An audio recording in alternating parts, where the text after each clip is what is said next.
Welcome to the deep dive. You send us the sources, we pull out the key insights, basically helping you get informed quickly and thoroughly. Exactly. It's like getting the essence, the main takeaways, without wading through everything yourself. We connect the dots for you.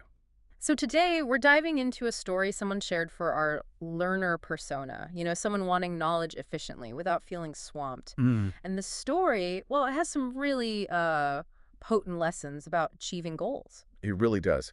And what's neat is how it uses a simple narrative to show some pretty fundamental ideas that honestly apply everywhere. Okay, so the source is a YouTube video. It's called Nothing is Free from the English Avenue channel. It's aimed at English learners. Right, but don't let that fool you. No, definitely not. The story itself, it's quite powerful underneath. So the video, it follows this young guy, Leo. He's got big dreams, wants to own a restaurant chain eventually. Yeah, big ambitions. But getting started, that involves some interesting twists and lessons learned along the way. Exactly. So our mission here is to unpack those lessons, especially around this core idea that nothing is free. We'll look at perseverance, how setbacks can actually be useful. And community support, too, which kind of pops up unexpectedly. Yeah, how individual effort can spark that. Ready to jump in? Absolutely. Let's start with Leo himself. He's 20, living in this small mountain town. Right. Big dreams, like you said, wants to be an entrepreneur, but money's tight. Very tight. Yeah, we learned his dad, Mark, is a mechanic, and his mom, Claire, cleans houses. Hardworking folks, but not a lot of extra cash around. And there's a younger sister, Sophie, who's 10, looks up to Leo. So you kind of get the sense his dreams aren't just for him, maybe for the family too? It definitely feels that way. And there's this moment where he's thinking about his dreams and just acknowledging, how hard it is to start with nothing. Yeah, that sets up this really key conversation with his dad. It does. The next day, he tells his dad, Mark, about the restaurant idea. And the dad's response, it's not just go for it or that's crazy. It's very grounded. Very. He says, basically, Leo, dreams aren't free. If you want something, you got to fight for it. Start with what you have, even if it's small. That's such important advice, isn't it? It shifts the focus. Totally. From this huge, maybe overwhelming goal to, okay, what can I actually do right now with what I've got? It's a nudge to just start. But, is advice like that enough on its own? What did Leo need inside himself for that to stick? That's a really good question. Yeah. I think the advice points the way, but yeah, Leo clearly has this inner drive. He starts looking around his own town. Right, looking for a need. Exactly. And he notices people like fresh bread, but the bakery's far away. So bingo. Idea number one, sell bread locally. It's smart. Find a gap, fill it. Basic economics, really, even small scale. It is. But then, bam, the first hurdle. He needs money to buy the bread to sell. Right. No starting capital. So he has to figure that out. He decides to go talk to the baker, Mr. Anderson, the one out of town. And Mr. Anderson, the story says he rarely trusted anyone, so this isn't an easy pitch. No way. It shows Leo's got guts, right? Walking all that way, facing the skeptical guy, basically asking for credit. Yeah, asking for bread on consignment. Give me bread for a week, I promise I'll pay you back, plus I'll keep a small profit. What do you think made Mr. Anderson say yes? Was it just seeing Leo's determination? Or maybe a tiny business calculation? Good point. Maybe a bit of both. Perhaps he saw a potential tiny new outlet, or maybe Leo's directness worked. He apparently said, because I am determined and I will work hard. That conviction matters. It does. And Mr. Anderson, after hesitating, gives him the chance. It shows that, belief in yourself can sometimes convince others. Absolutely. And Leo delivers. Next morning, he's at the bread, sets up a stand near the park. And he's got energy. Fresh bread, warm and delicious, offering free samples too. Smart move, the samples. Lowers the risk for people, lets them try it. Psychology, right? Totally. Build trust, encourage that first purchase, and it works. Sells out. Makes a profit. And crucially, that same evening, he goes back and pays Mr. Anderson. And Mr. Anderson just says, you kept your word. Simple, but huge. Yeah, that builds trust. Super important later. And from there, Leo gets into this rhythm, this work ethic. This story really emphasizes that. Waking up super early, the trek to the bakery, carrying the bread, selling with passion. It's not glamorous. No, it's pure grind, consistent effort, and after about 2 months, he hits a milestone. Saves up enough for a small cart. Right. Reinvesting in the business. Smart. Makes his job a bit easier, lets him carry more. Tangible progress. It's that step-by-step thing again. Start small, reinvest, grow capacity. Proof his dad's advice worked. Then comes this turning point. A customer says, hey, Leo, Why not bake your own bread? You sell well, but you'd make more profit baking. Plants that seed, right. The next It's level. the logical next step. Better margins, more control. Ah, Big but, he doesn't know how to bake. exactly. So he's excited, but also scared. Understandably. Never baked before. And this is where he has that key thought. Nothing is free. Not success, not knowledge, not growth. He realizes he needs to learn, take a risk. That's the core message crystallizing. Got to step out of the comfort zone. So he decides to go back to Mr. Anderson again. But with a different ask this time. Will you teach me to bake? And Mr. Anderson's reaction is, well, pretty logical from his perspective. Why would I? If you bake, you won't buy from me. Bad for business. Makes sense. He's got his own bakery to think about. But Leo's response is quite clever. He acknowledges the point but says something like, "You're right, but I won't forget who gave me my first chance. If I succeed, I'll help your bakery too." It's pretty smart. Appealing to loyalty, hinting at a future partnership, maybe. Yeah, thinking bigger picture. And Mr. Anderson, after thinking, agrees. So the lessons start, and they are tough. Oh, yeah. 3 a.m. starts at the bakery. Mr. Anderson shows him everything, mixing, kneading, baking. But Leo struggles. Uh, A lot. Mm. Hands ache, bread's wrong too hard, too soft. This really shows that learning curve, doesn't it? How did his reaction to those failures help him? Well, this shows that mastery takes time, effort. You got to push through frustration.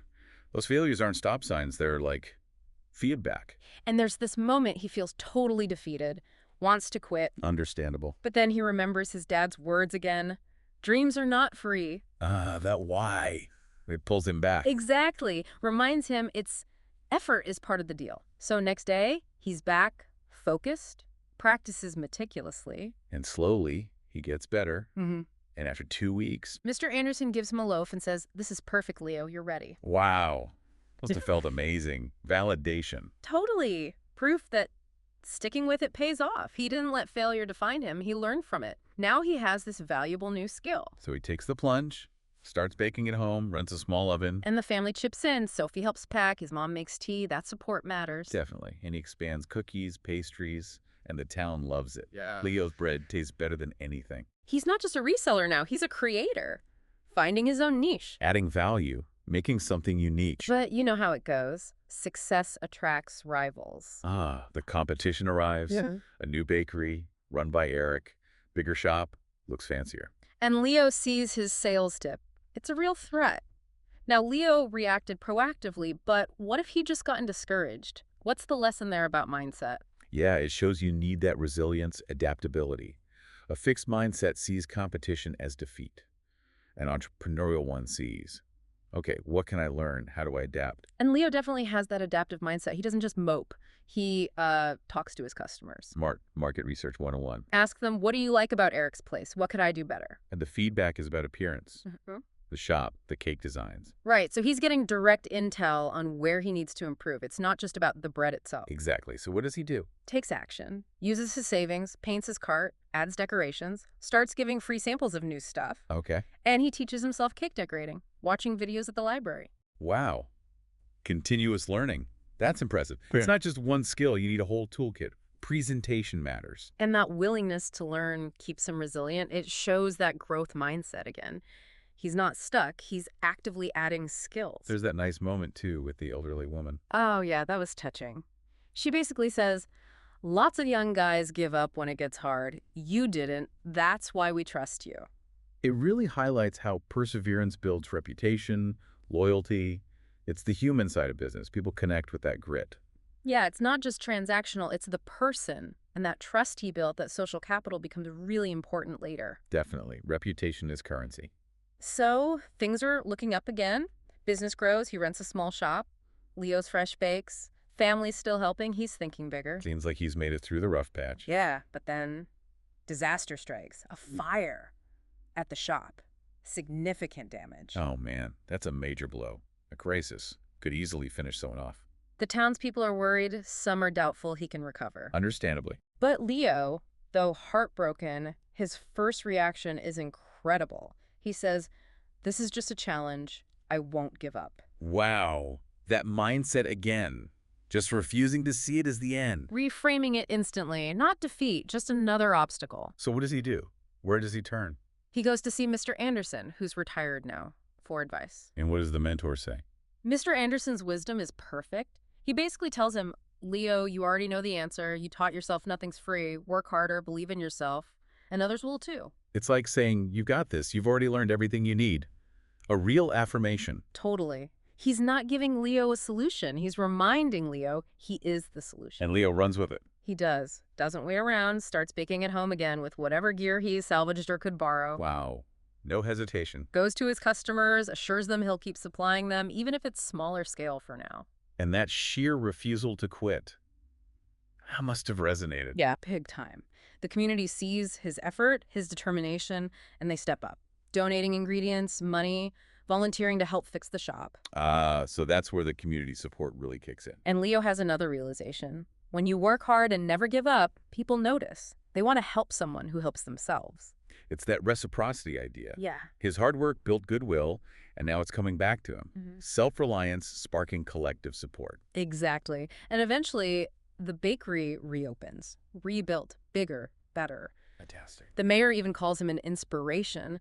And at the reopening, Leo gives this speech summing it all up. What's at the core message? He says, nothing in life is free.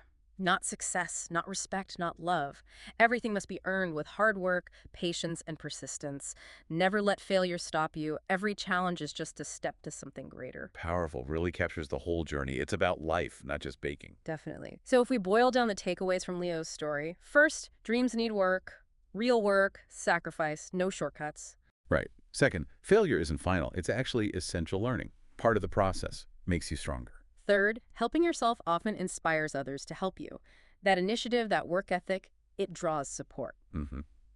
And finally, perseverance is key. Just keep going, especially when it's tough. Absolutely.